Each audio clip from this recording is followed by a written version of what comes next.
Beautiful day, a clear day. Our topic is today no less.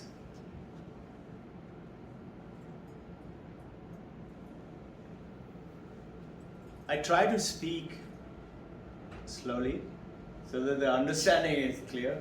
And supposing understanding is not happening very much, then there has to be try harder from my side and try harder from your side. Yeah? So what we're going to do, we're going to reschedule on, I got a message from Divine Mother to introduce a little variety. So we will do that variety today. What variety? You know, everybody talks about meditation. Billion-dollar industry all over. So we're going to introduce varieties of meditation along with some very good stories. Stories are always welcome by everybody. Now, today's topic is no greater gain. Nothing could be bigger than that. On that basis, we're going to take it out. I am going to quote to you from Bhagavad Gita, chapter 6, verse 22. Taplian sir's favorite. And Yam labdabha na chaparam labhyam mangate nadhikan tata yasmin sukhita na dukshana gurunapi vichalayate. What it means is Krishna is telling that having gained this knowledge or being guided to come into this knowledge, there can be nothing greater. But most of us feel we are so happy with our, like you remember the story of Vishnu. Vishnu as Varaha avatar, first avatar, came down to, kill the demon king, and he fell so much in love with this earth and his little pig wife and pigling and pig children, he didn't want to go back. Maya. He didn't want to go back. Vishnu avatar. Everybody sending messages. Come on, come back. The whole universe is waiting for you. But Vishnu Devata, no, but you see, how can I go? These poor little pigling, they're all waiting for me. And I can't live without my wife. So eventually Shiva came. And Shiva cut off his head with the trident. And then Vishnu Avatar realized. So this is what we believe, we as if, that the world that we are in, some fun, some joy, some happiness, some suffering, and khatta meetha, nice, it's good life. What's wrong with it? It's okay. And we are pretty happy with this. And suddenly one day we realize what we start to do. When I was in the Air Force, and when I was flying that plane, and when I was in that corporate sector, and when I used to, and fall backwards on your memory. And youngsters like Tarush and Trivastaji, they will be falling forward. Like banana peel, as you're walking, if you slip, you can fall backwards or you can fall forward. Forward is the youngster. When I grow up, when I get my degree, when I get my college, university, and then what? When I get a good job. That job may be in a great organization in US, in Australia, in New Zealand, in India. When I do that. See, the sure sign of getting old is when you start to say, when I was like that. My days were, it was wonderful. The other day, Sharda and I were invited, two of the very senior Air Force officers, very senior air marshals, very, very senior. And they very fondly remember us. So we went down, and I was remembering my Air Force days. Why did I leave the Air Force? I was telling, now once again I realized why. I had one side was one goal, one dream came up, but there was total uncertainty. There was nothing sure. Everybody, I didn't have any money, I didn't have any knowledge, I didn't know anything about Vedanta, and Vivekananda says, what we want on Western side. So I mean, couple it with Vedanta. How Vedanta? What Vedanta? Don't know nothing about it. What do we do? And that is that. And the second thing was, Air Force is fantastic training, great training. Made a great men and great ladies out of the, today lots of girls are also fighter pilot, out of simple human beings. But along with that, this falling backwards, my days, which becomes very boring. And you see the young pilots, young squad leader, wing commander, when will I become air marshal, and then what will happen? Or someone like Tarush, I hope I finish DP. A champion, you have to work. You have to work. Nothing is going to happen like that. And we cannot afford to lose 1 minute. And this is what it means, Dukshena Guruna api vichalayati. Meaning even the greatest of the greatest, sorrow will make no dent on it. You attain that status where nothing disturbs you anymore, and it doesn't mean you become like a stone, but you are an absolute fun-goer, joy-loving person. I was quite delighted yesterday while I was doing little work. I certainly got a call from a great monk, senior monk of Ramakrishna order from Arunachal Pradesh. You know, Assam, Arunachal Pradesh. And he said, is this so-and-so's number? They're supposed to be VIP number. I said, it's not VIP number. It's very simple. I am here. And he started talking. Apparently he had some time. It was about 5:30. And I was just doing a little work. So I could talk to him because the phone was in my earphone. And I suddenly realized whatever he is talking, I know a lot about it. So this is what is that understanding Vedanta. Once you start to get at it and you come into that beautiful world. So what is Krishna telling Arjuna? Chapter 6, verse 22, in which he says, what you gain in the spiritual life is the greatest of the great. There is no greater gain. Having attained which one does not think that there is anything higher to attain. Meaning, absolutely, in that state where you're not searching for things. What are we unhappy about? We desire something and we don't get it. Or we desire something, it comes to us and I find, oh, but this is not what I was looking for. No. Having been established in which one is not shaken by the greatest of the sorrows. This is what the topic is today. 3 questions will come to us straight away. Any intellectual, common, knowledgeable person. That, what is that? Why is that spiritual gain is the highest? Why? I'm quite happy. What's wrong with it? Second is, what exactly is it that we going to gain in the spirituality? What is that? You know, like you know that if I learn to play cricket well, I will gain by earning a lot of money, getting into the Ivy League, getting into the India team and world team. You know what you're going to gain.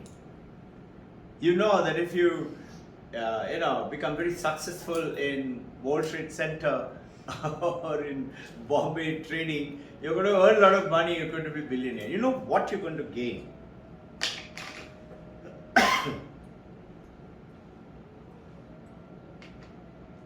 the question comes up, all right, so what am I going to gain in spirituality?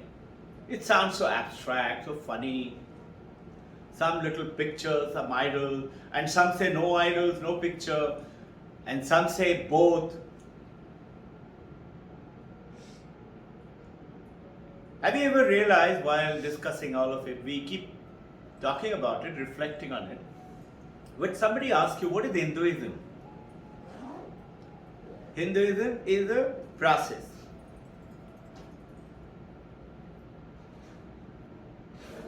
Does God exist in Hinduism? If you look carefully, the answers are always two. One is yes, one is no. Does God exist in Hinduism? Yes and no. Is God a man? Yes and no. Can I be with God? Yes and no. This is how why? Because the religion, the world religion, I'm going to refer to you, Houston Smith, the world religion. You remember last time we talked about it, I'll not get into the detail. His first name of the book was The Religion of Men. And that was in 1958 when he named it Religion of Men. 1989, he changed it to the World Religion. It's a fantastic book.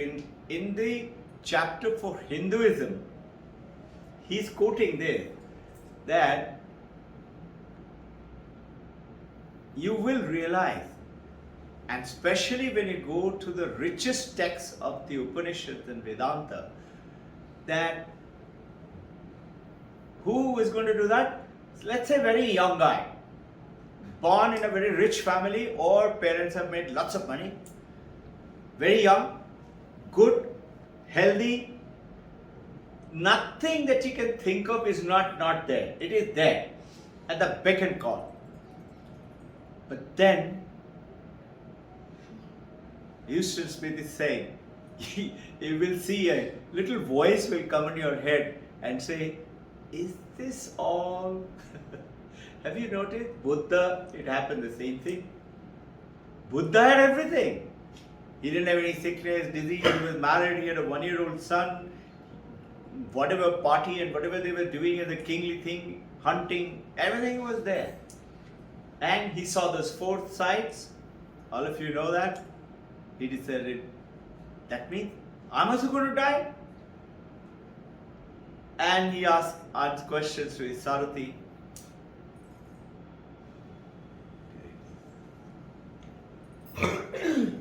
You know why this status and achievement? What is this? What is this? What are we are searching for? Happiness.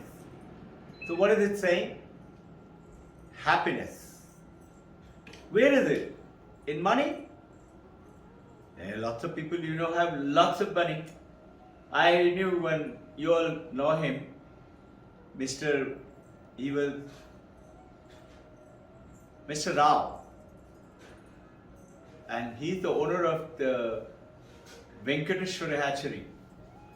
He became a very good friend of mine. He used to come and play golf, learn golf from me.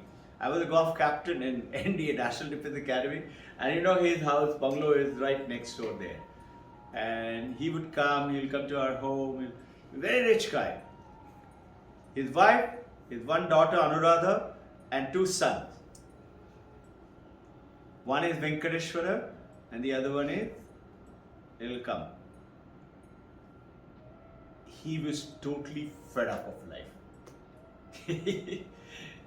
His first wife died, he remarried, and he said, I made a mistake. He used to talk to me. He didn't have any friend amongst his colleagues. And I was totally nothing to do with his company. I was apparently and he wasn't much of a drinker. He would hardly drink 1 drink is good enough. Meaning and he grew up from cycling and selling newspaper like Dhirubhai Ambani. From there he became a billionaire. He had many properties, and today, from there, this is what it means. Money doesn't. Status, symbol, name, fame, doesn't.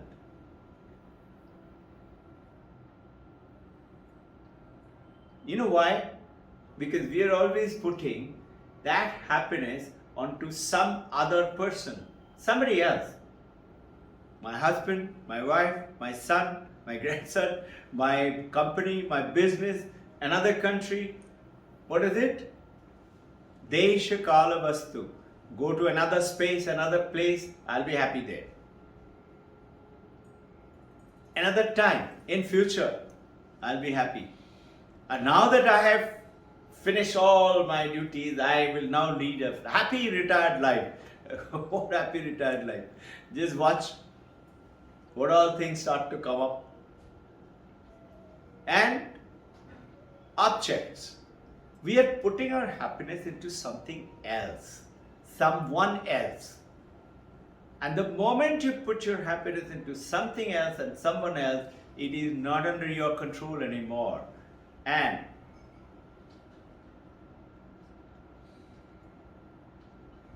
it's bound to change. It's bound to go away.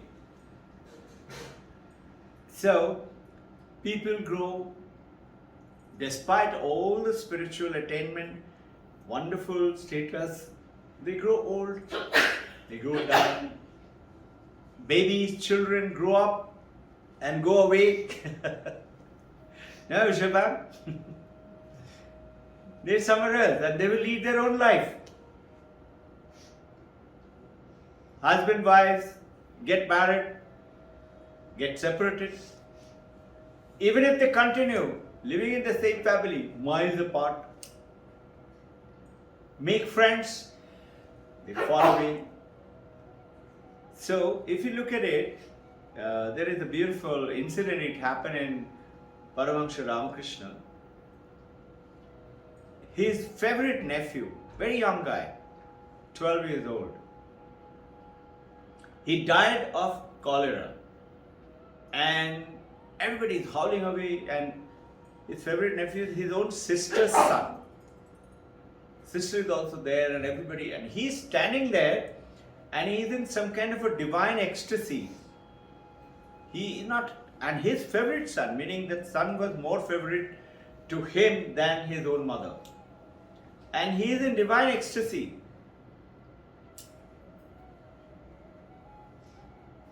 And little later, he breaks down into a deep sorrow and, crying away to glory. So people asked him, Thakur, how come you were not smiling but divine ecstasy, meaning not bothered, put off, and now you're crying, why is it? So he said, see, when I was standing, I could see from his body that divine Atman soul is leaving. And I could see like a sword comes out of a scabbard. You know the scabbard in which the sword is put? Sword is taken out by the supreme nature, the force. I could see it. And this sword which is coming out will mix with the consciousness, the existent consciousness, bliss of the universe, of this whole world. But the scabbard will stay. That's the body. And the moment he realized that, oh, my favorite nephew, I will not be able to play with him like I used to do it anymore. Paramahansa Ramakrishna is saying, he said, I broke into a deep grief. And he says, now I know how, in Bengali he says, how it is twisted into you when your favorite body leaves. We say what? I'll be happy when I attend Samadhi. I'll be happy when I go to heaven. So it is always another place, another time, or another person. And this is the surest shot of unhappiness. Sure formula, great formula. And this is what is our intention, that time, space and object is not. So now let us look at it. Can we say at any time of the day, I'm happiest when? Now. I'm happiest where? Here. I'm happiest with who, right now with whom I am. You notice that then you're not looking at the neighbor. We generally tend to look at the neighbor's husband, neighbor's wife, neighbor's children, no? Sisters, brothers, son is better than my own son. We are comparing with this other. And where is this happiness? Inside me. This happiness is inside here. Now it's what we have to, as we take the journey, is to understand it is not an intellectual understanding. It's written down very nice. It's like a favorite quote of the day. It's something written down. Till the time you and I kind of live that and make it our own, then it doesn't become. You know what Vedanta is saying, that Atma Sukha, your own joy, be with your own self. Self is the Atman, and the happiness moment is when you're connected with your own self. So now if you look at it, it is not to do with somebody else or something else or somewhere else. It is with you and always with you. Your body, which is not you, we know through Vedanta, body may fall sick, body may have a broken arm, but I am happy, I am joyful. And I see some of you are doing it. This Atma Sukha, Adi Shankaracharya is saying, within each one of us, there is this infinite ocean of joy. Little sprinkle of it, little bit of, when the waves come and smash, if you see Marine Drive, Goa Beach, it smashes on, and it's a little sprinkle of it is what we are craving for. But it is all within us. All we have to do is just to get connected. It doesn't depend on time or place or things. And what we talk about beyond Sattva, Rajas and Tamas, if you look at it, the joy of Tamas. What is Tamas? Tamas is relaxing, eating, sleeping, couch potato, watching TV and favorite serial. I'm very happy. Good time. It destroys you totally. Not doing my work, either in the office or in the school, college, study time, whiling away. And then 10 years, 15 years from today, suddenly you say, why did I go wrong? What mistake did I do? This is the time that you have to go ahead. Tamasic joy is destructive. It destroys your body. We keep eating, not doing exercises, you put on weight, become diabetic and heart attack and spondylitis and what all. Look carefully. Every one of these, Tamasic, Rajasic and Sattvic, has got two components. I was just reflecting on it. First component is outside. Good food, nothing to do, sleep. It's outside and it's something to do with the body. The other one is inside. Inside, if you look carefully, supposing you love to eat pizza. You take 10 pizza now. Somebody is giving you. Robbin Ghosh, you like pizza? 10 pizza. You're so happy, wow, 10 pizza. You take 2 bites, 3 bites, 4 slices. I say, come on, I bought for you, Vijay. Vijay say, sir, I have taken already 3, 4. Hey, come on, Vijay, take one more. Vijay is going to run away. Now, there is tamasic. Tamasic joy is always, repetition of it is not liked. You take anything, whatever it is, you will find you will not like it.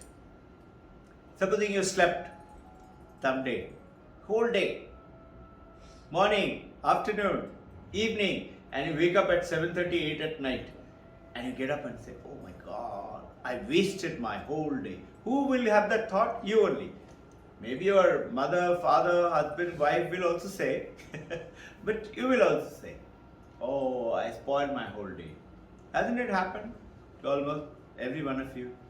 Now, watching cricket on TV. I'm watching cricket. Very nice. Great fun. With popcorn and whatever, and pakora. Now, this is tamasic.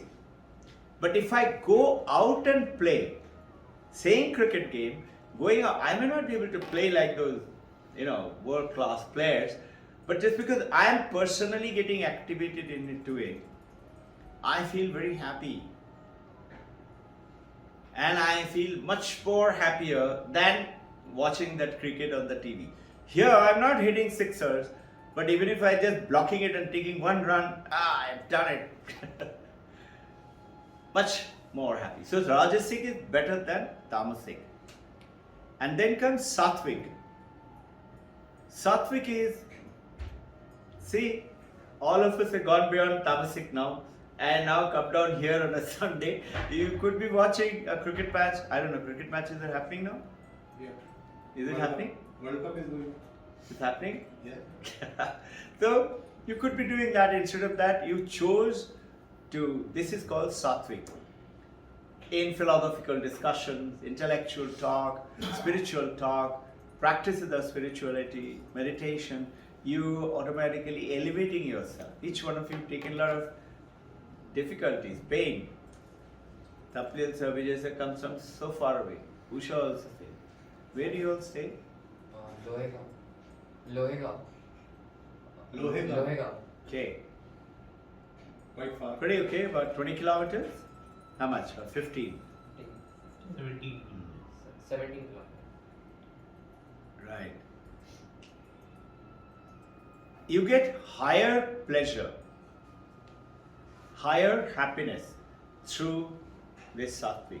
But remember one thing, that the true happiness is neither in the sattvic, because sattvic is also a bondage. It's like the gold chain. Gold chain is equally binds you. Rajasic silver chain and tamasic is called iron chain. They all are blocking you. The Houston Smith I was talking about, is that all will come up. So this Atma Sukha, the joy beyond tamas, beyond rajas, beyond sattvic. You notice something, in sattvic, you're feeling nice, but where is it when you feel happier? In the other, tamasic and rajasic, you're doing something. In sattvic, you're also doing, but more of being. What? You're sitting quietly, you're not moving, you're not running around, you're not playing, chasing a ball. You're just being still, being silent. You're stilling yourself, calming down. And this is, as you are practicing, you can see how difficult it is. But soon enough, you will see, it's happening. Something is happening. You don't feel like moving. Not feel like moving. You can't move. You're held stationary. And to move out of that is very tricky. Many of you must have experienced it. So, it is the greatest infinite joy. Now, what is it that we gain? In very simple one word, Vedanta talks about, what is it that we gain? In others, we talked about money, name, fame, relationship, etc., etc. Here, you gain something which we keep talking about, Isha Upanishad, Purnam. Only one word, completeness. You feel so complete. And the moment you feel complete, you don't want anything. You're just happy being. That's complete. And the beauty is, when you feel that, you may have nothing. You may have little roti and dal, or maybe a little rice and dal, but you're still very peaceful and happy. Nobody can shake you out of that. You're at peace. This is where it says, Purnamada, Purnamidam, Purnat Purnamudachyate. Purnasya Purnamadaya Purnamiva Vashishyate. From Purna comes Purna. In other words, this is Purna. Supposing it has got a dimension and shape and a boundary, Purna takes birth. But this Purna and that Purna are one. And it's not separate.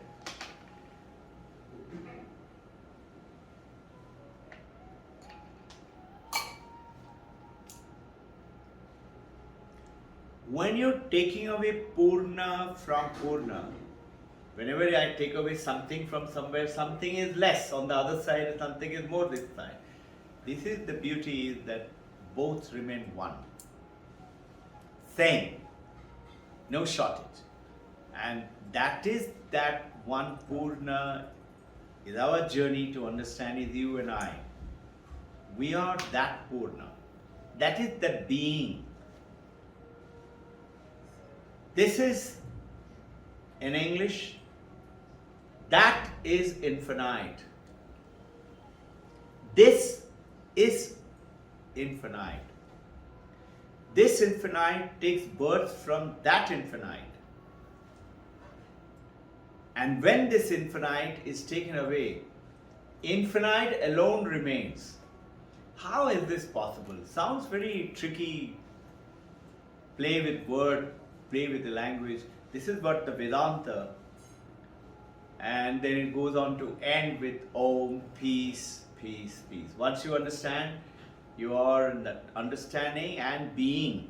Your journey is to become that. The beauty is, the moment you become that, all those things like name, fame, relationship, happiness, joy, good health, everything comes. Sarvam Kama. Whatever you can, wildest of imagination, dream and desire, it is instantly fulfilled. Not, it takes a lot of time. Instantly fulfilled.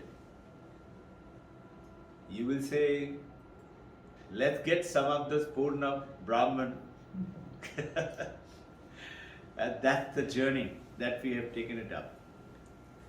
So, big word, transcendental and imminent. You cannot get away from it. This is called Brahman. It's Purna, that Brahman. So, in which, let's understand. Purnam Ada is the transcendent Brahman. Brahma iti Abha is little words.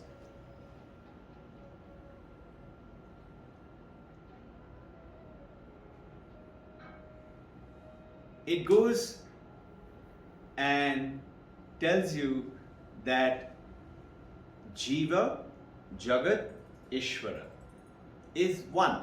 We say God has created this universe, no? In almost all religion that you can think of. So that is transcendental God. God is up there, God is in the sky, God is in the mosque and temple. And the other is immanent God. That is, God is everywhere.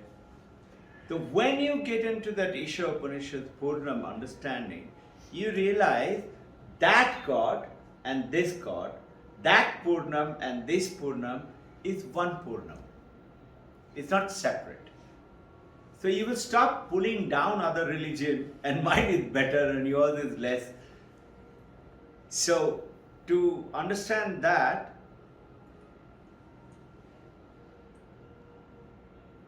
what do people know? Who is God? Generally people say, God is the one who's created us. God is the one who's created this world, this universe. And through the Vedantic process, through this, when you realize that is transcendental, this is immanent. The immanent and transcendental, that and this is not separate. If languages, names are becoming a little difficult, don't let it upset you. Now, how is that? Very famous example. Vedanta always talks about these examples. thousands of years. It is still going on. Let's take a clay pot. In 4 stages, you will understand what does this mean. That Purnam, this Purnam. You know, they is called kind of allegorical understanding. So metaphor, a metaphor. You were asking that day, what is metaphor? Vijay told you. It is tulana means actually compare, not Upama. compare. Upama. Yeah, Upama. it's upma. It's an example. What is it? It is. What means example? Example. Right? So take a stage 1. What do I have?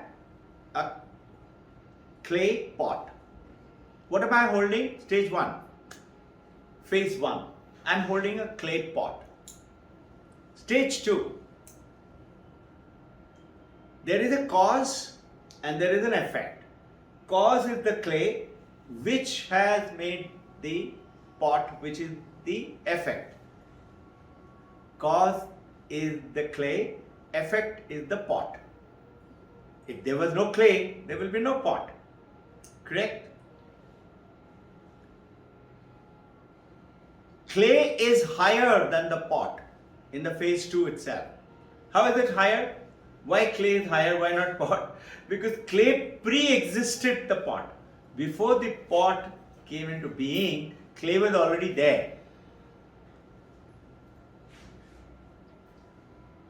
And if you break that pot and you smash it, clay continues to exist. Take the examples. When my body dies, that Brahman is not going to, consciousness is not going to go away. Existence of the body will stop.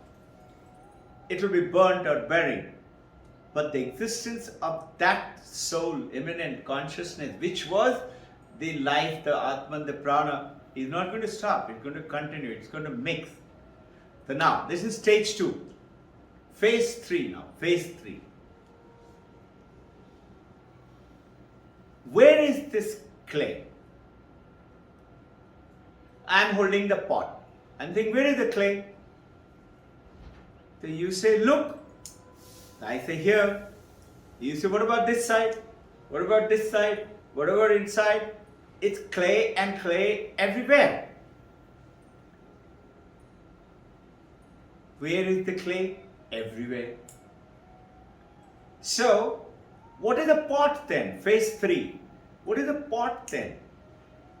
If everywhere is clay, everything in that pot is clay. Understand this? Very simple. Everywhere there is clay and everything is clay. What is a pot? What is the name? Pot is a form. It can be round like this, it can be tall like this, it can be like that. Name, form and function. Holding milk, cooking rice, some function, keeping water. Name, form and function. 3 things. From now, phase 3. Clay is everywhere. Pot is nothing else but name, form and function. Gotcha.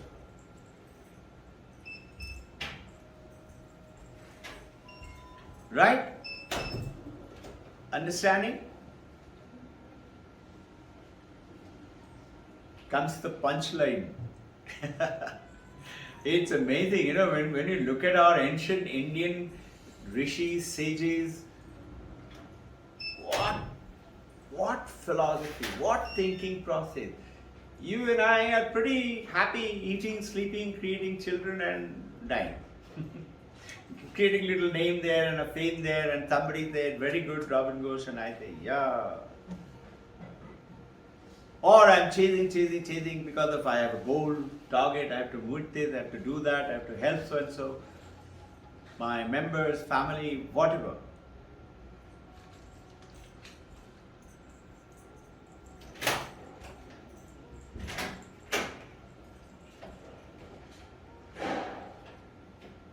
So, understood phase 1? Phase 1, I'm holding a clay pot. Phase 2, clay is superior than the pot because it is pre-existed And without the clay, pot will not exist. So clay is superior. And third is, if you break that pot, whether it into powder or melt it, it'll, supposing it has not been baked, you can melt it. If it is baked, then you can't. Have you realized why? Why do you think ancient civilizations all discovered only broken pots and broken spoons made of clay? Because once it is baked, it cannot be destroyed.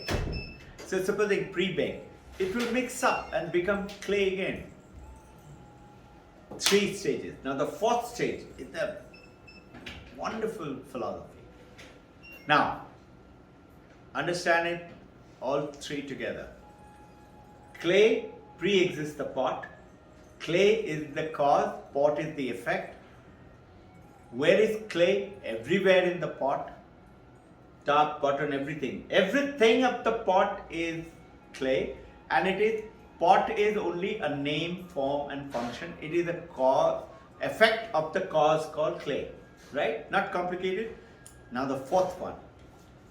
So I ask, Rishi is asking, what are you holding? I say, why? I am holding a pot. So where is the pot? I said, why? This is the pot. He said, the weight of the pot is the weight of the pot or weight of the clay? Weight of the clay. Are you all with me? What am I holding? I am holding clay and clay and clay. Pot is what? Only name, form and function. Pot is, it is just transient.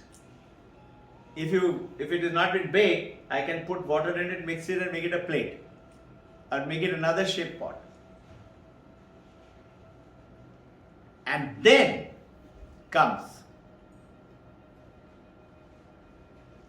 pot does not exist.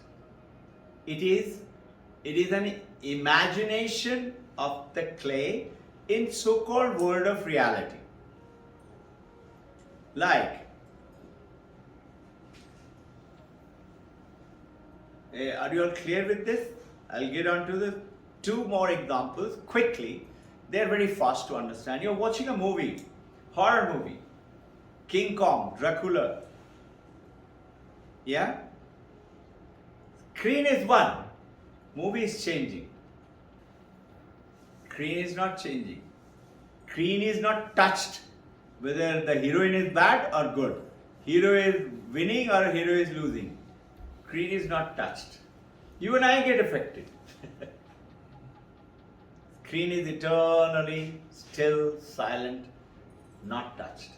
Second example, look at the ocean and the waves. The ocean is what? It is nothing else but it is the water alone which has become chosen to be the wave. It is the clay alone has chosen to be the pot. Chosen has been the cause and effect has become pot. The potter may make it anything. Whatever that is, it is the clay alone has become it. The water alone is becoming the wave. Water alone is the ocean. Take another example. You're going down from here and there are a lot of open area here and jungle and you suddenly find snake, snake, snake, evening. And your father, mother, husband, wife, children, somebody said, where? You said, there. You said, where there? And you switch on the mobile light and he said, no, it's a rope. Now think, what happened to that snake? Are you with me? You saw a snake. You saw a snake which was not a snake, which appeared to you. What is the word? Appeared to you as a snake. Actually, it is a rope. Did the snake take birth? Did the snake take birth from some egg? Think. And when you threw the light, you saw the rope. Did the snake die? Do you have to bury it? It appeared. And what happened? That appearance is gone away. And this is what it means when you through the spiritual understanding, you realize this world and this life and this relationship and this name, form and function that we are doing, it is nothing else but an appearance. When you realize that you are not this appearance, you're something else. This is Purnamada Purnamidam. You are that Purna, you are from that Purna, you are this Purna. This is what it means, Aham Brahmasmi. Sir, And when you realize it, then why am I suffering? Why is it I have shortage of money or health or sickness or disease or relationship, fighting problem? Son is not listening to me. Why? Because you and I have aligned ourselves with a name, with a mind. The moment I have a mind, I give myself. I am separate from you. Why? Because I am Robbin Ghosh. Whereas the wave may be bubble, maybe froth, maybe a spray, maybe tsunami, maybe medium size, maybe big size. But when all become calm, they are all one water. What is become calm? Two ways. One, physically calm. Second, Paramahansa Yogananda, Ramakrishna, Paramahansa, Ramana Maharshi, Jesus Christ, Muhammad, they are playing as a wave. They have not become calm. They are playing as a wave, meaning they are holding their shape, form and name. But they know. They know, I am not this wave. I am playing the role of the wave. I am the actor. You know, like actor, actresses, they're shooting film. And as the film is being shot, the actor and actresses lovey-dovey, fighting, whatever is going on. And the moment it is over, they might smile at each other. Actor may go and sit with his wife there, an actress may come down and sit with his boyfriend or husband there, or with his director, manager. They're totally detached from each other. Again, when the role starts to play, they're playing that role. This is what the Paramahansas or the great masters realize, sages. This is what Rishika Vak. You remember I talked to you about Mother Durga? 5,000 years ago in Rig Veda, her name is written down. That the first lady, the greatest lady, she is the one who became and told everyone, I am the Mother Durga. And I, from me, you take birth, including the gods and goddesses, everybody, that all of you are from me. Who is she? A Rishika, in human body. But she realized, I am not this body. I am something else. Gambini was the father's name, Rishi Gambini. Rishika Gambini was her name. So, with this, you know what Einstein was asked, do you believe in God? He said, if you think God is somebody sitting up there with a white beard and, fair skin and tall, I don't believe. And he used the word, he said, Spinoza's God. I believe in Spinoza's God. Which is the Spinoza's God? This is what we're talking about. Einstein didn't know. He may have read somewhere a little bit of Vedanta and things like that. He didn't know. But he came to his conclusion, this must be it. This is what we talked about, transcendental immanence. One is immanent and one is transcendental. Transcendental is God is up there, up in the heaven. Immanent is God amongst all of us. And when you talk about Purnamada, Purnamidam, what are you saying? Purnat, Purnamudachyate. Meaning, that is God, this is God. God is up there, God is here, right now. Where? Everywhere. I was talking to the monk yesterday. His name is Sarvaga.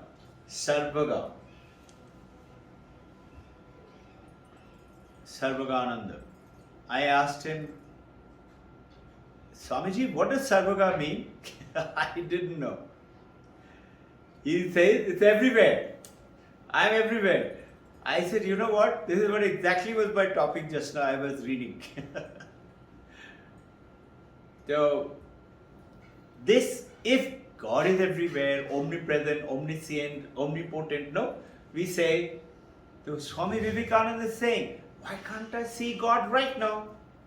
Show me God in this watch. This is what Vedanta, we have gone through this once, I'll not get through it again. You've gone through this. This is what is the essence, what we are trying to talk to you about. So, understood cause and effect.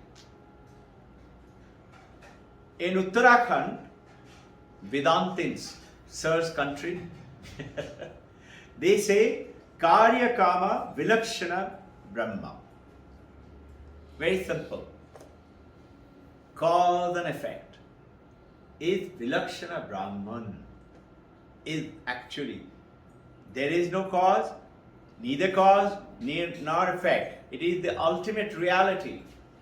It's the ultimate Brahman, which we is talking about. So,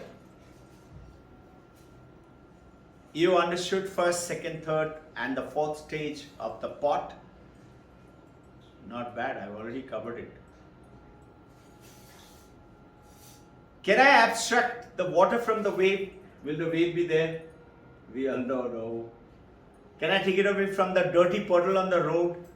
Will the puddle be there? If I take away the water from the rain, will the rain be there? From the ocean, from the pond, from the river, from cloud. Cloud will vanish. So when you take away Brahman, the reality from you and I, which we are understanding spiritually, you and I stop to exist. And who are you and I? That is called Aham Brahmasmi. Sat Chit Ananda. Existence, consciousness, bliss. Existence, consciousness. You know, and during our meditation we say, and from the infinite existence creates this universe, this world, this me, my family, my children, my parents, everything around me, objects, property, everything is from there. Now, when you start to begin to understand this, you will realize clay doesn't have a form. Clay can be by a potter given a form, whichever form. It doesn't have a name. You give a name to it. The same thing is here. You will realize that there is no effect called pot, no effect. It's only clay. It's only Brahman, it's only the consciousness existence. Once you understand that, no greater gain, cannot be anything.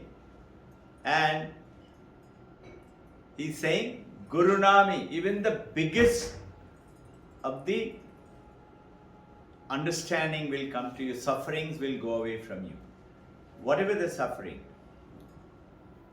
And this Purnam is beyond time, beyond cause, beyond effect. It is just being. There is no dimensions around it. And this is who we really are. Our understanding to go through this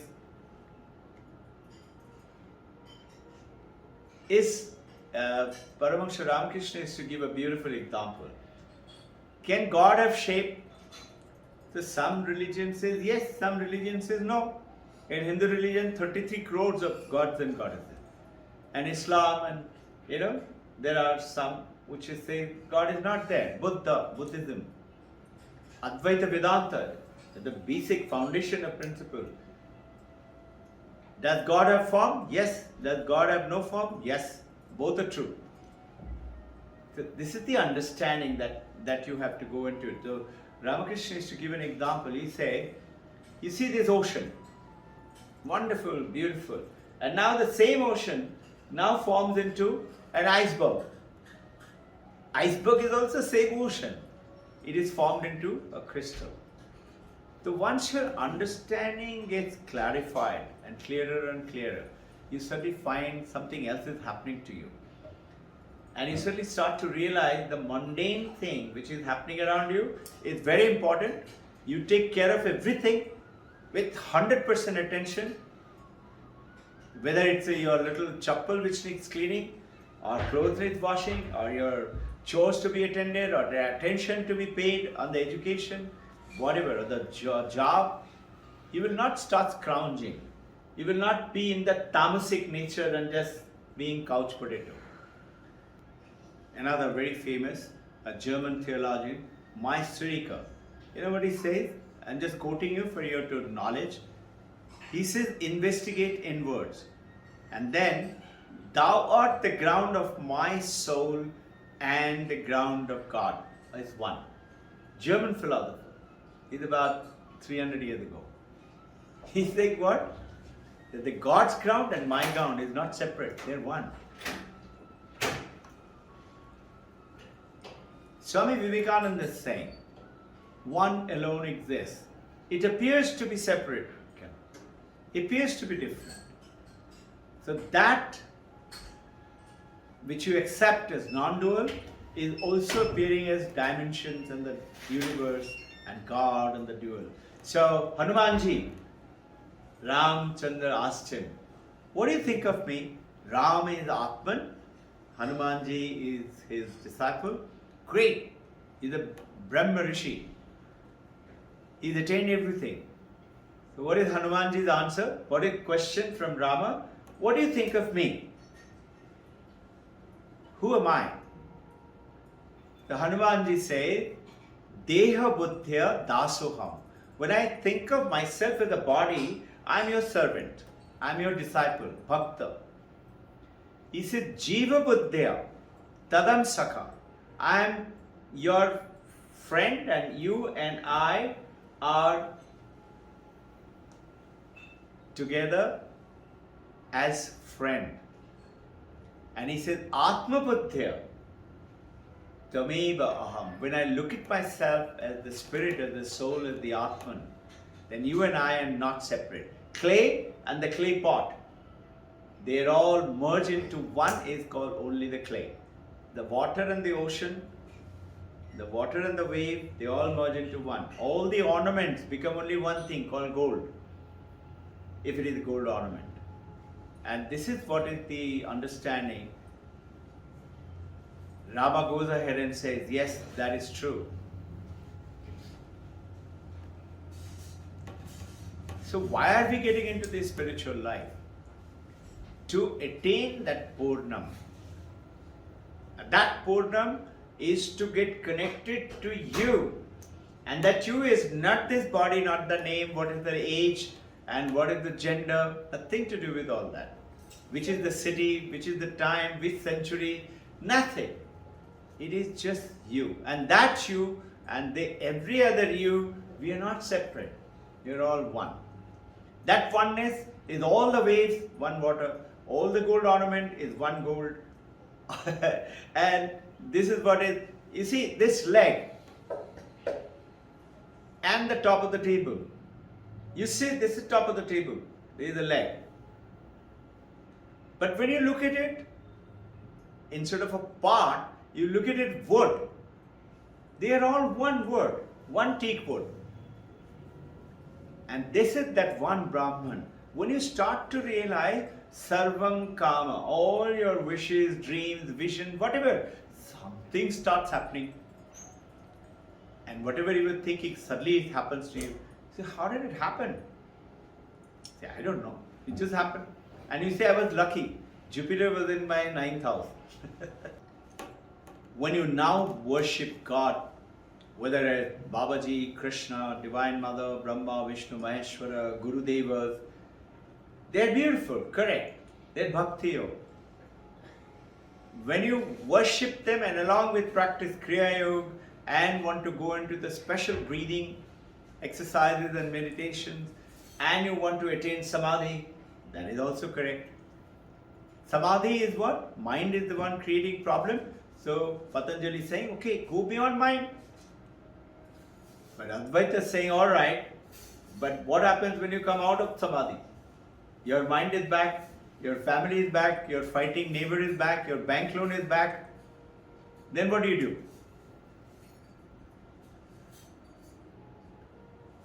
What happens in this spirituality? You see, what happens, understand it this way. The wave, lots of waves, thousands of waves, but the wave becomes calm and becomes one with the ocean. When it was wave, it had a particular dimension.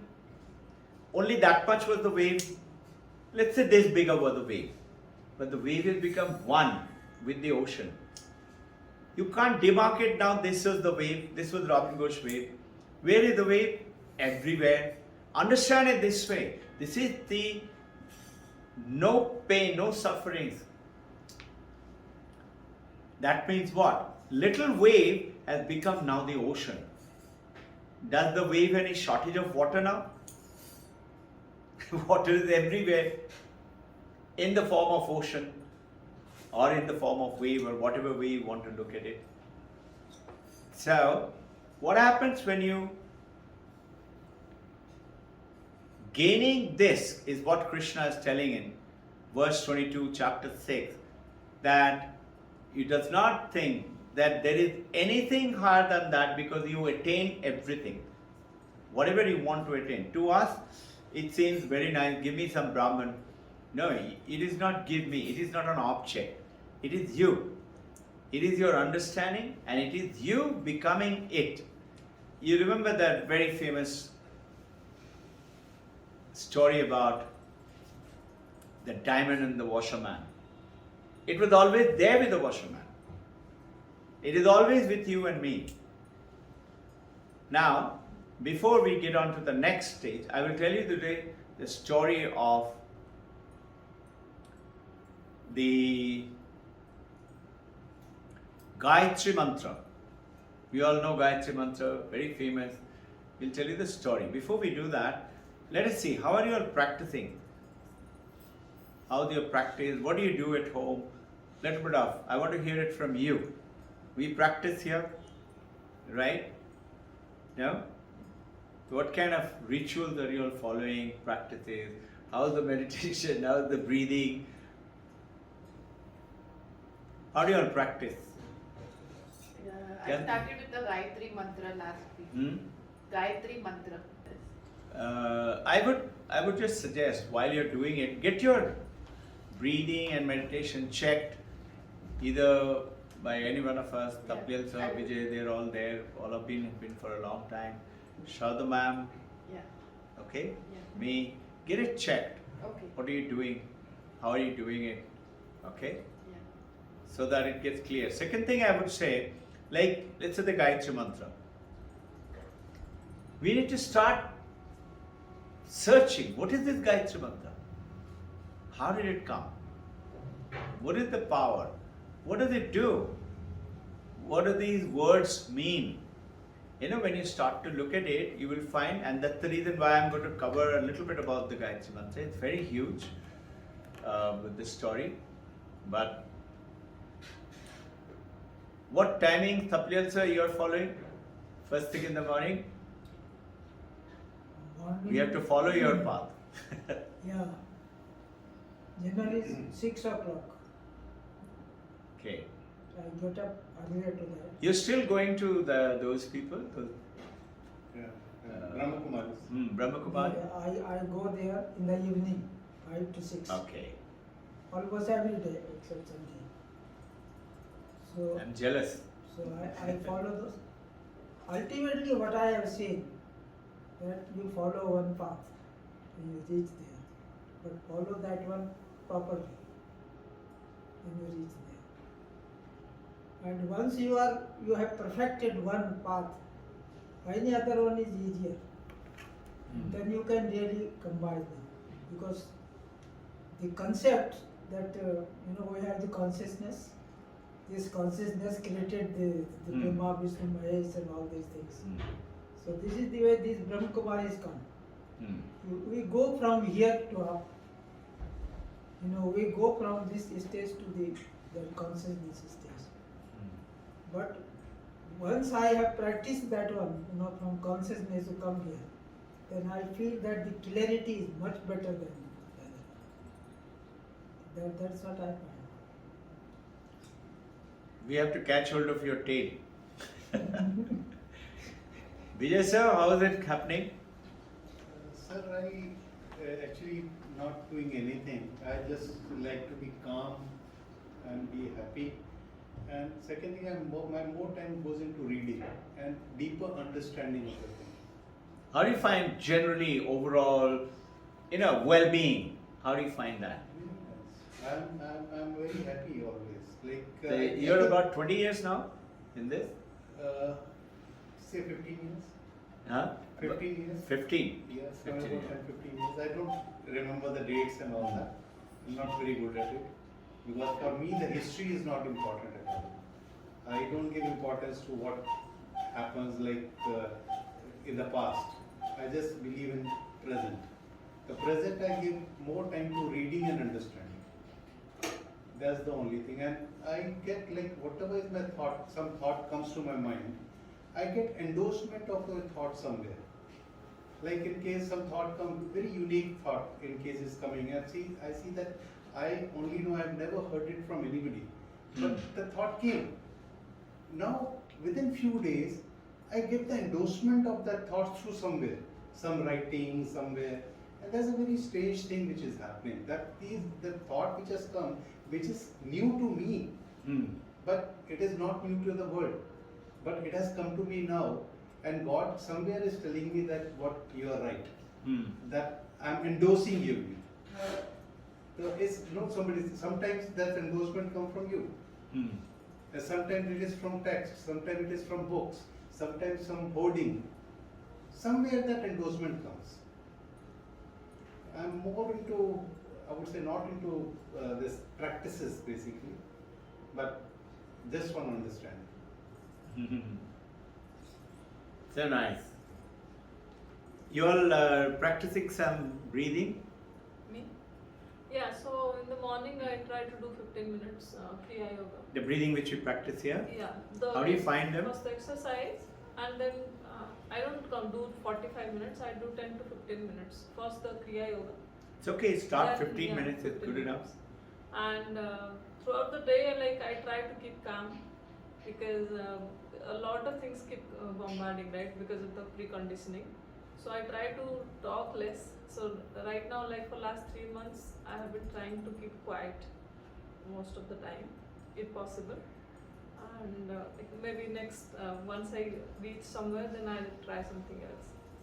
Yes, sir. Yes. This is the best So, way, sir. when we are doing the meditation with the breathing, so sometimes it is very difficult to do with the zero thoughts. Sorry? With zero thoughts in your mind. Uh-huh. So how do we overcome? Keep coming here and keep practicing. Yeah? And keep studying. Same question was asked by somebody, a foreigner, American lady, to an Indian guru. I talked about it Yeah. 2 weeks back. She thought, the American lady thought, the teacher from India will say, start doing this meditation practice, start doing that breathing practice. But the teacher from India, Guru Ma, said, keep studying Vedanta. Only one sentence. In fact, It will happen. That is the practice. Everybody is passing through that. But you will notice that what you used to be 2 years ago Yeah. or before COVID and now, do you see the change? Yeah, I've seen that. So that's the journey. So I was reading Jonathan, what is his name? That you give away on happiness. Jonathan. Jonathan. Yeah. Like, you showed me the book. I was Yeah, reading yeah. him. He gave the answer to this question very nicely. Jonathan He said- Haidt. Yeah, Jonathan Yeah. Haidt. Happiness hypothesis. Absolutely, absolutely. He said very nice answer to this question, what madam is asking just now. He said that meditation is not thoughtlessness. It is like filtration of thoughts. Basically, that you being aware of the thoughts. Let thoughts come and thoughts go, but the only thing you have to be aware. So slowly that awareness will give to the filtration of thoughts. That only good thoughts will remain. This is the answer which has been given by Thank you. Jonathan Haidt. You know, this is what Vijay is outlining is what I keep talking about. Let it come. It is who? Thought. Let it be and let it go. You remember we give example, somebody has walked in, we are sitting here, outsider.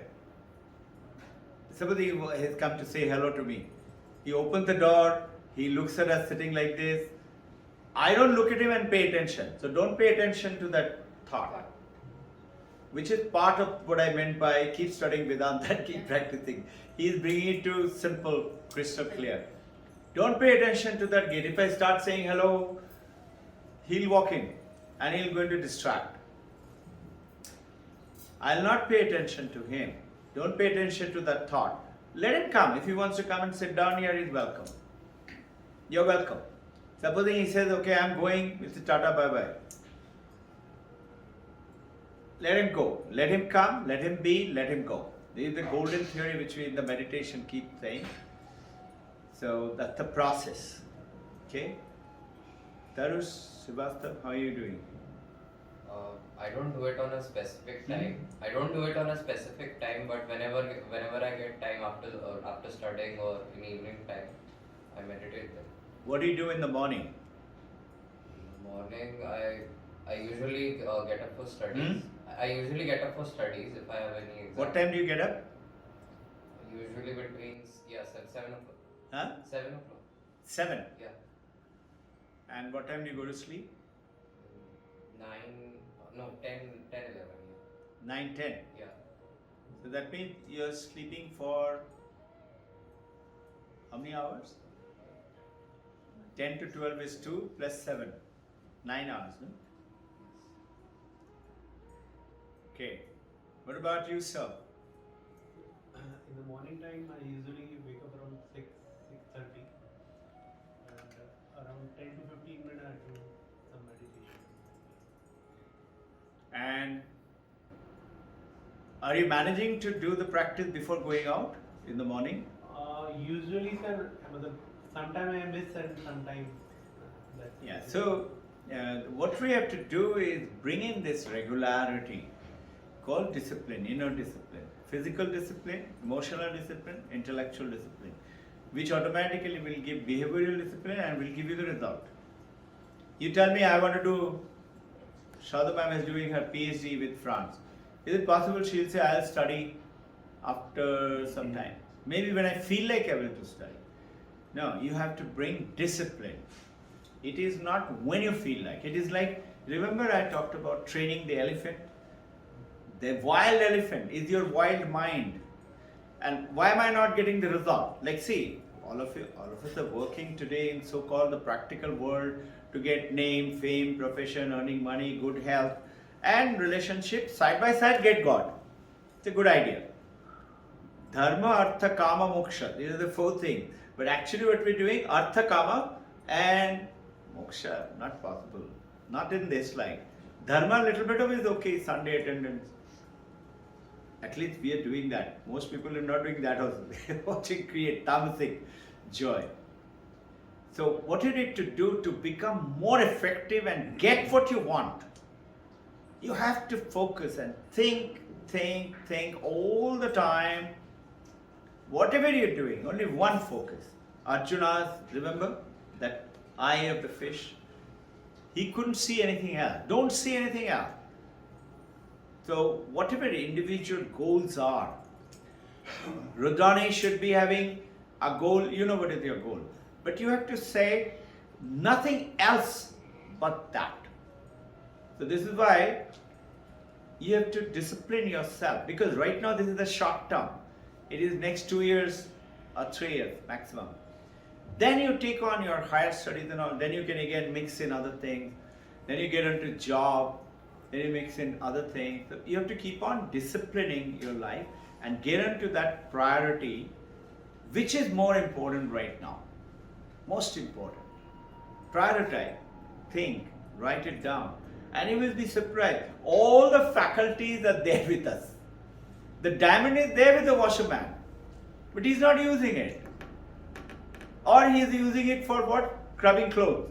You and I are using consciousness, loving, fighting, quarreling, reading, eating, sleeping, sensual enjoyment. Chatta hai, fun. 5 minutes. 5 minutes more sleep. And suddenly you say, oh my God, 1 hour gone. So what is it?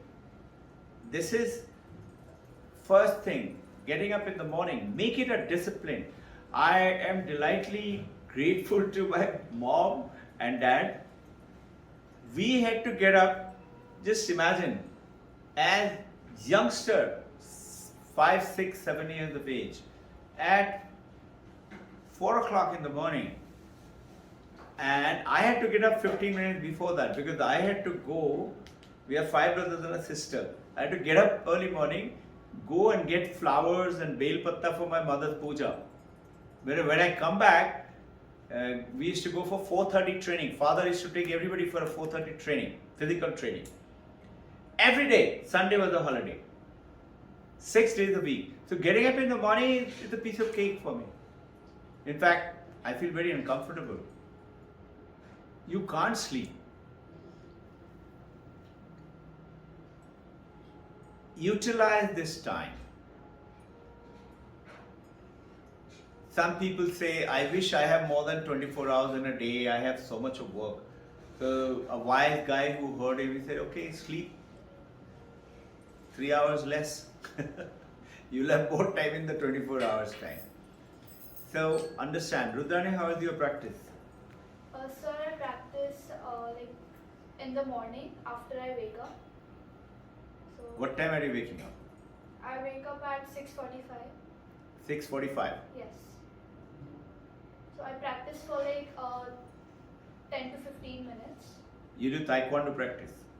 No, I practice meditation for like 10 Okay. to 15 minutes. And then, See, what is this meditation? What are these principles what you're doing? We all are divinely blessed to sit and listen and to come down and not do tamasic or just rajasic. Rajasic, go for a drive, go to the flower garden. These are all rajasic fun. Or going out and play cricket. Doing something, get yourself involved. Sattvic is being something. And what happens when you get being something? You learn the value of the diamond and you have the diamond with you to use it the way you want it. And all sufferings go away because you have got somebody has bought the diamond from you. So what do? You start utilizing, especially all of us, whatever level work we are in, and start becoming an inquirer, digging in, find out more and more and more. I take almost 6 to 7 days to think about what to talk today and to prepare all this and preparations and all about 2 to 3 days. It takes. And side by side is other job. Shada ma'am is continuously working, whether in the school or over here or over there, and she will come back and immediately sit down with Sitar. Or she will go down holiday. She's going down to attend a webinar for what? PhD. And like that. Utilize your time well just now and you will find you will never have shortage. You're using the diamond. And where the diamond? Inside you. Focusing, your focus, concentration. See, like this Diwali holiday Tarush went. Yeah? Did you think about what am I going to do in my 10th and 12th and after 12 what? Those questions which we had last Sunday, Mookie, that should have happened a long time back. Should continuously be a process. What else? What else? What else? I was expecting actually in this last week, after the last weeks, that Tarush is going to come down and eat up Sharda ma'am's head or my head. And said, I want to know more. You understood? You went away with something. So what is it? I'm trying to point out not at fault. I'm trying to say wake up. Know that you have the diamond. Know that you have, whether husband or wife or children or son or daughter or grandchildren, everybody is that Brahman. And you will find your relationship will shoot up. Those things, abhava, what you have shortage, will vanish. Take it away.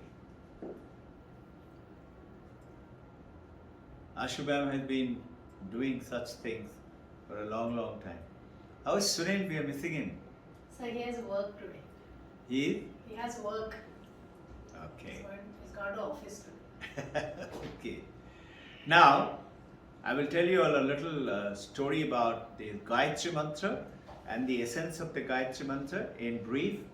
Then we'll, in about next 10-15 minutes time, you'll come to know pretty good. Yes, ma'am. Sir, he is emitting so much light today. Sorry? I'm not able to look at him. He's emitting too much light. So much light coming from him. I don't know what to do. It is the Divine Mothers and Babajis and Krishna's grace and blessing and our Guru Devas. The light is always there. Omkar is always there. You have got the vision now, opened up to you can see it.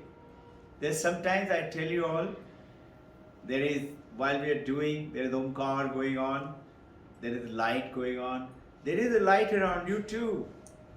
Usha ma'am, a beautiful snigdha, white, peaceful light. Just like the light over there. You see on top? So this light is there all the time. And this is called that consciousness existing on everyone. The moment you start to see it, the moment you start to experience it, be grateful to the Divine Mother, God and the Guru, and to your own self that it is happening. I am in the right track. So what do you do now? Intensify. More practice. And more. Till I make it my own. You know, when Paramahansa Ramakrishna, he left his body, now 16 disciples, he already made them realize God, see God, converse with God, be with God, everything. He had given them everything. They all became realized master. Not Vivekananda alone, everybody. Brahmananda and thereafter many. After Paramahansa left his body, especially this question was asked to Swami Brahmananda and Ashokananda. Both of them were asked, why are you all practicing so much? Meaning, you already attend God, you already attended. He said, what we have got is a gift from my Guru. I want to make it my own. And this is what you and I have to do, is to make it our own. And make this journey. And remove all those wants. Not by, I'm going to sacrifice, I will not eat mango anymore. No, no, no. See, a beggar cannot have the choice of a king. Be the king. Have everything. And then say, I'm detached from it. It's a better choice, no? So, how do you become the king? Utilize the assets and facilities with you. Not difficult at all. Yes, you have to dedicate yourself. You know, no wastage of time. Time is very, very important. Buddha says, Buddhist, my baby is born. My baby's first birthday. My baby's first birthday. If Buddhist monk comes and he says, 1 year less to live. On the birthday of my son's birthday, he's coming and saying, 1 year less to live. Instead of happy birthday and yawn, everything. Meaning what? Your time is very, very important. That time is there. You can increase it through the sadhana. Yes, you can. So remove all the sufferings by who? Tapping into yourself. If there is something not happening in your life, it is you alone who have to be. And if something is happening, it is you alone who have to be congratulated. It is not because I had a great uncle or a great father or something like that. No. The great father is also come because you have done something good. So you got a great father. So take it on sincerely, seriously. Now, I'm going to take you all across to, he became a Maharshi, Rishi Vishwamitra. Vishwamitra was called Vishwamitra, meaning he is the friend of everyone in the world. And he had a great kingdom. He was a great emperor. Very powerful, great warrior. He had great soldiers, nobody could defeat them. And you know, the moment we have got a big organization, you have to go around everywhere to see everybody's working okay. So Vishwamitra said, okay, I'm going to go around my country. And he chose 1,000 soldiers who accompanied him. And he started. And his country was so big, this India then, that he estimated it will be more than 1 year to 15 months. It would take him to make one round. So he went prepared along like that. and went around everywhere, established rapport, very tired now. 1 year is over. He's going back towards his kingdom. On the way, he had one more last place to visit, and it was a very simple, a small tapovan. So he goes to the tapovan, and tapovan, the guru is whose tapovan it was, is Rishi Vashishta. Vashishta is Vishwamitra's guru. So Vishwamitra is going to do pranam and say, so the story is very big. It's possibly the biggest story, and most Indians should know about it, though very few do. Vishwamitra was looking so tired.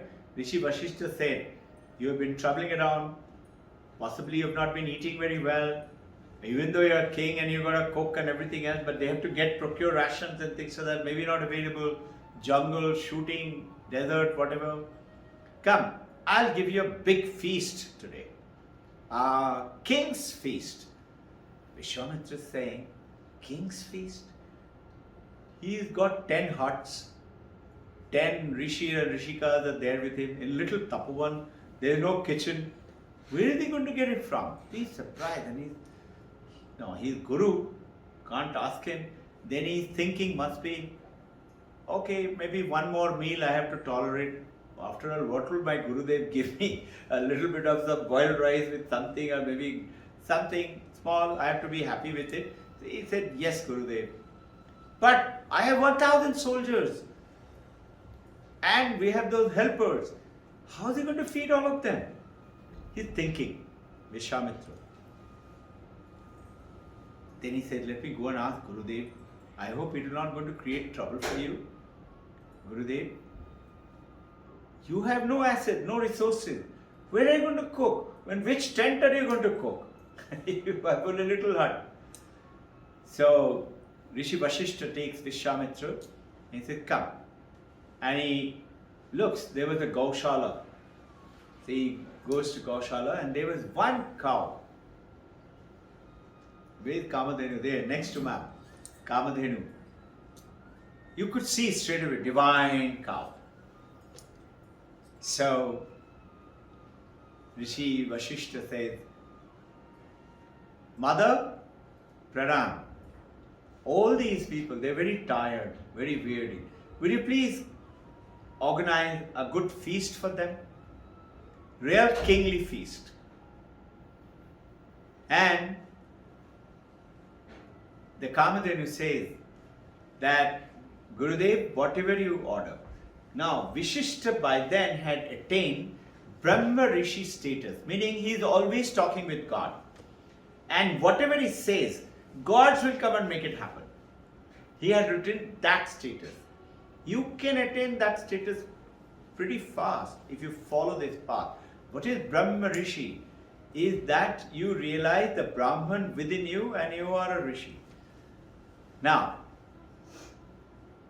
Kamadhenu nods her head, and suddenly there was a slight vibration in her abdomen area and starts flowing out great sweets and fruits and thalis filled with great hot steaming, whatever the names of the foods were those days. I'm just giving you a name.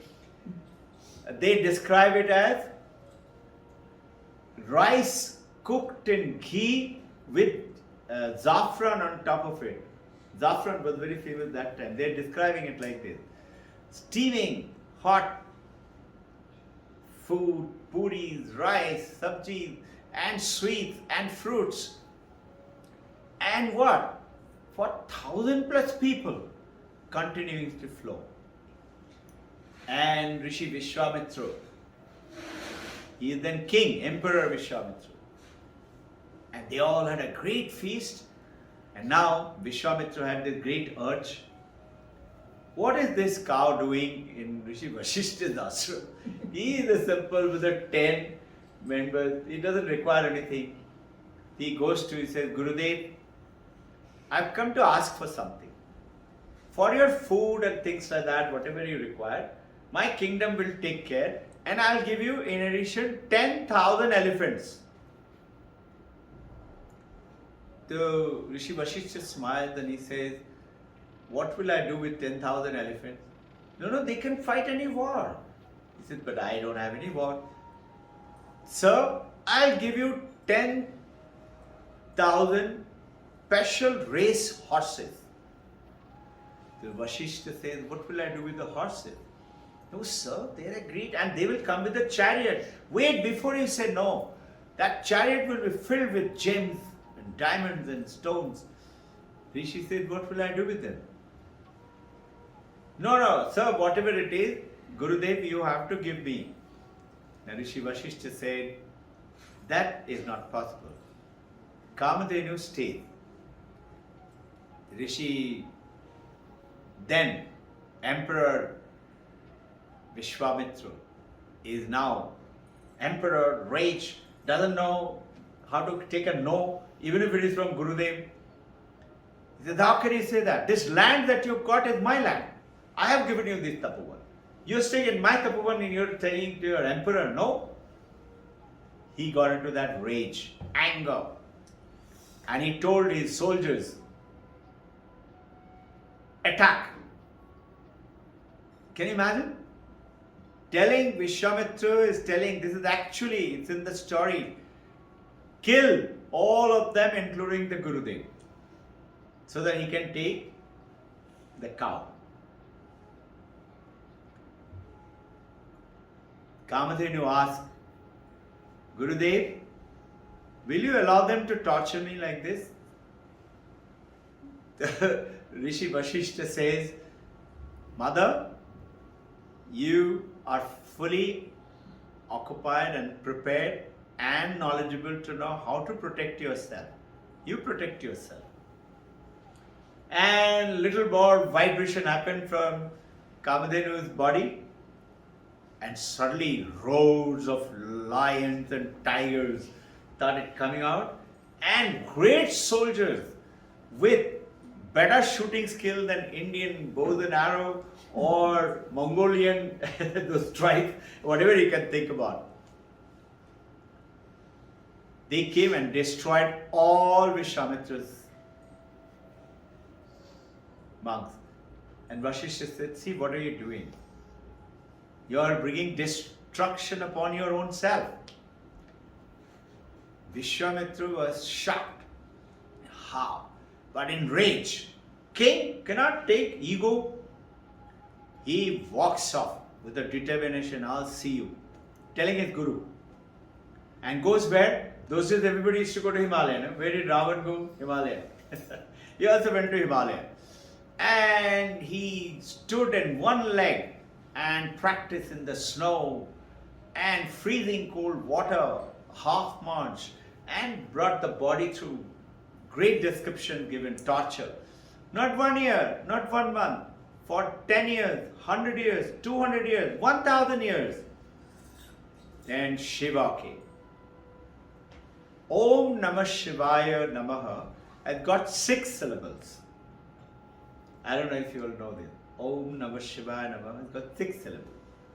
Om Vasudevaya Namaha has got 12 syllables. And Om Bhur Bhuvasvaha Tat Saviturnanenam, which has got 24 syllables. And Mrityunjay has got 32 syllables. Now, these mantras are, mantra is to get you what you want, are very powerful. So, where does this take birth from and what is the meaning? I'll just come to it. Shiva came to Vishwamitra and said, I'm pleased with you. Tell me what you want. He said, sir,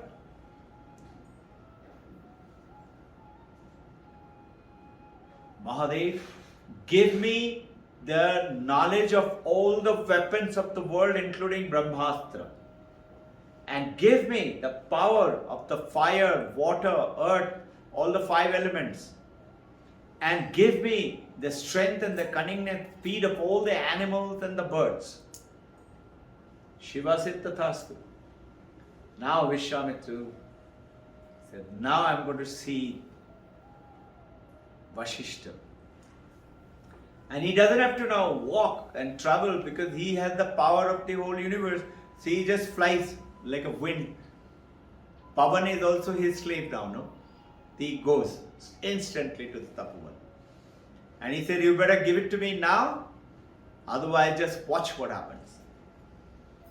The Rishi Vashishta said, Kamadhenu stays. So he raised his hand, he is Vishwamitra, and from his hand fire started emanating and started burning those 10 and the entire Tapovan and the people and the cow and everything. And within no time it was in smattering, burnt totally. Vashishta said, what are you doing? You have to suffer from all this. Nobody else is going to suffer, only you will suffer. He said, see what have I done? I will do more. He give it to me. Kamadhenu goes with me. He said, no. So he throws again huge volcano of fire towards Vashishta. Vashishta hold his stick. You remember the one which we used to use under our armpit for meditation? He holds that stick. And the entire fire comes to the stick and becomes like a little flame and merges inside the stick without doing any harm. Rishi Vashishta sucked it up. And as the story goes, Vishwamitra called for the water, tsunami from behind to take everything away. Vashishta said, what are you doing? You're destroying yourself. Didn't, but he got the whole thing absorbed into his stick.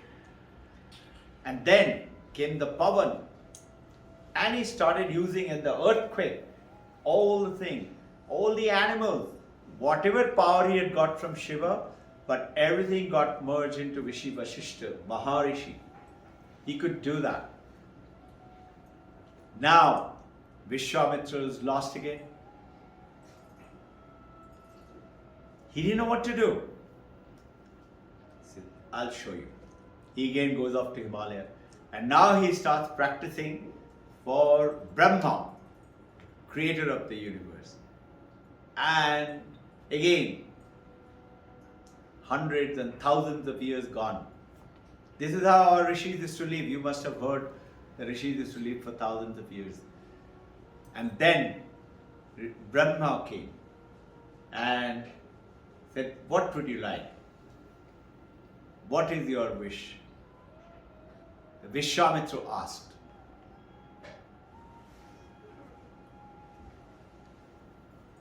I want to be a Brahma Rishi. He says, you cannot be Brahma Rishi with this effort. You can be. And he made him a Rajarshi. He goes with Rajarshi's power. But soon enough, he is defeated again by Vashishta. He goes again. And this time, he goes in solitude like in Advaita Vedanta, like Buddha did, all by himself. And as he was meditating for years, and he stopped eating food, stopped drinking water, living only with air, breathing, and the sun and the earth started providing his body nourishment, he continued to live. I don't know if you all read in YouTube, there is an American gentleman who is a disciple of an Indian yogi. He's living 64 years. He's not 64 years of age, he's much older. But he's 64 years, he has not eaten any food, drank any water.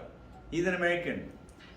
And they showed in one of the TV show, they had called him, they said, show your yogic power, and he willingly went ahead. Our Indian yogis will not do that generally. And they put a room which was so big, filled it up with ice. And they said, you go inside and stay in that. He went inside. And after he went inside, they put ice and filled up the whole thing.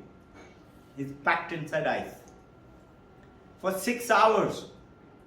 And they took him out. He was perfectly okay. This is in the TV I saw.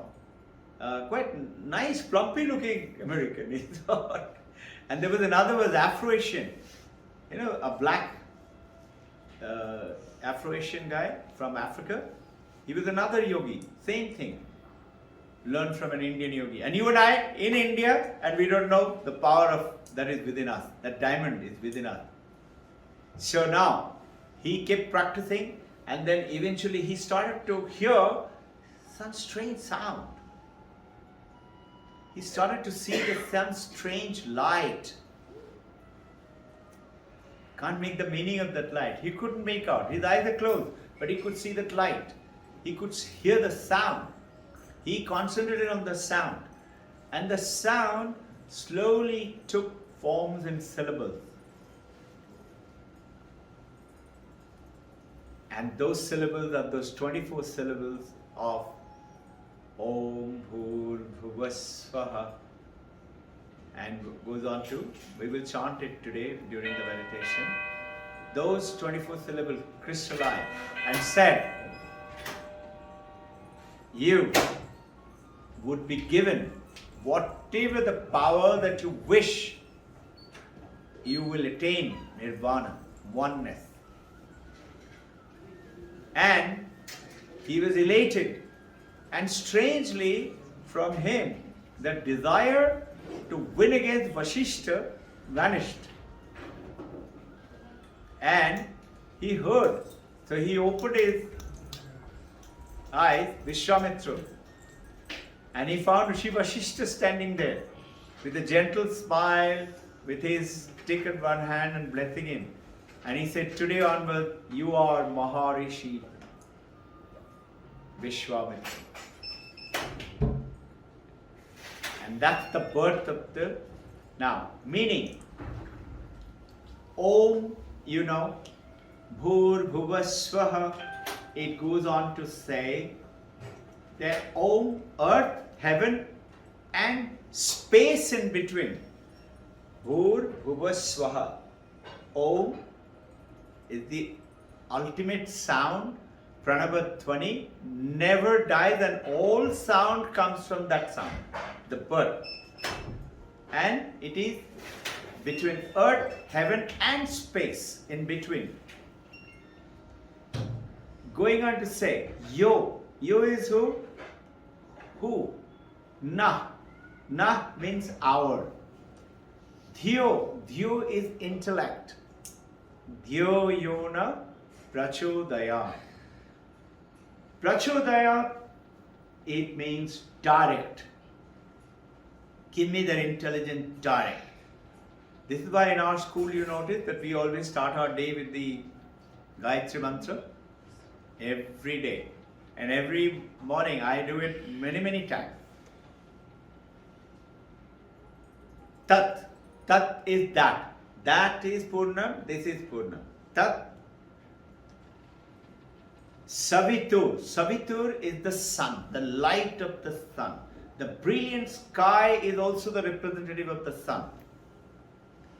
And the Supreme God, the Divine Mother, because He is self-luminous. That lighter doesn't have to light a stick or a matchstick. It's always there. Saprabha. Self-luminous. The light of the lights. It's called the light of the light. Prajna. Call your consciousness, with which you are experiencing this world, listening to me, hearing me, seeing me. All other lights, whether physical, intellectual or spiritual, is derived from this consciousness, this light called Brahman. It's the divine light. And Devaswaha. Devaswaha is on the effulgent, radiant God. That oneness. That oneness, that light what you see. It's nothing else but the divinity, the God itself. Tusha, you're divinely blessed. We all are. Bhargo is the light of the Godhead. Also means to burn. Light of the Godhead is to light up everything. Give me the wisdom and the knowledge. Remember we pray. Asato ma satkamaya. Give us from unreal, take us to the reality. And tamaso ma jyoti gamaya. That jyoti is this. Bhargo. Light of the Godhead also means to burn all my bad, whatever has been earned by me. It is also the wisdom, the knowledge. Give me that knowledge. Students, professional, people like Taplial sir, me, we all have to continuously learn, continue to learn, and which will completely destroy all ignorance, all doubts, all not knowing. You do not know the answer to the question. You're reading for the first time. You touch the question, examination going on, MRP 5. You close your eyes and something will happen. The answer will come to you. And you write it down. And later on you go and check, this is what I wrote. Teacher, is it correct? You say, how did you know that? I also haven't heard it. You will get the answer. There are, you'd be surprised, a simple thing like, I have never written a poem in my life. In school, college days, I was made the general secretary for the school. I became the GS. And GS wanted to make a college magazine. So they said, so Robin, you have to also write. I was thinking, oh my God, now I have to write, I have to give a, what do you call that? You have to do it oral competition, debate. I have to give a debate also, the GS. I said, how am I going to do it? I've never done it before.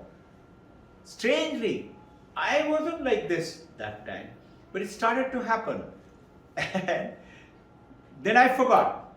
Recently, I had to write something on Sharda ma'am. And from somewhere, the poetry started coming. And I became not bad, pretty good writer. Today, everything is hiding within you. Whether to earn money, to great pleasure, or a great relationship, or a great procurement of property, or peace. Purnamada, that Purnam. And finish all delusions and lead to direct realization of the supreme of your goal, lifetime goal. But you have to work. You can't just say lie down and sleep and say it will happen like that. You have to work. You have to choose. You have to make the effort. This is called Abhyasa Yoga. So now with that, any questions on the whatever I covered till now? Any doubts on your, if anyone of your breathing, meditation technique you wish to know after the session, okay? And before lunch starts, you can ask, we will do that. You all are here, okay? Any doubts? Question now?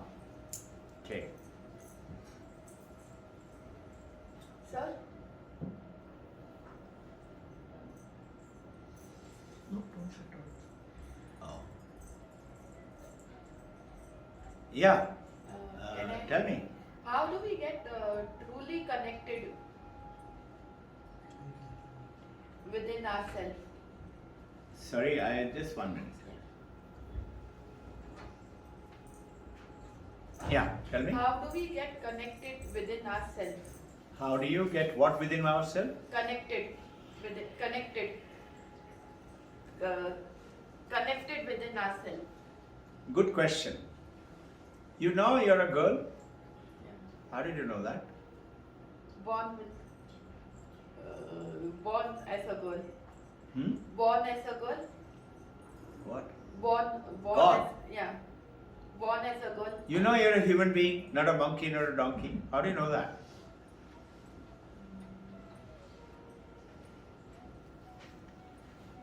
See, my hand looking at me. I'm looking at the hand. Who is looking? I'm looking at the hand or the hand is looking at me? And Can hand say, hi Robbin Ghosh, how are you today? I'm looking at my hand. Who's I? I. So now, what has happened that I get connected to myself, that I is who I, is my mind, is my body, and is my name and my form. But that is not the I. I is that I which is the consciousness which you are using to ask me that question. Listen to me, try and understand it. Is that consciousness, is the washerman using the diamond for washing clothes? You are using that connectedness. You are that. Only thing you have to become now what? Aware to get 56 out of 56 and then 45 out of 45. You have to become aware. Just like you are aware you're a girl. Rudrani, you know you're a girl. You know you're a boy, Tarush, right? How do you know that? You just know it. Just like that. Just know it. I am. And the moment you know it, I am, you will see, you will get samadhi also. I will get. And you will get a message. Yo monkey, come on, get up. It's 3:30 now. Come on. Up, up, up, up, up. You will not be able to sleep. I'll tell you, when I was in the Air Force, we had 5 o'clock morning briefing or 4:30. Okay? Early morning. I had to do my 2 hours all session before that. I used to do them then also. It used to take about 2 hours 30 minutes or so. Plus get ready and to get out of the house, about that much of time. You know, from 2 o'clock onward, I couldn't sleep inside my head. You know this Mandir Ghanta? Dung, dung, dung, dung, dung, dung used to come. Can you sleep after that? Shank Dhwani. All would start off. Tapnitsa must be happening. Vijay? It will happen to you. So you have to make up your mind, have an attitude, start working.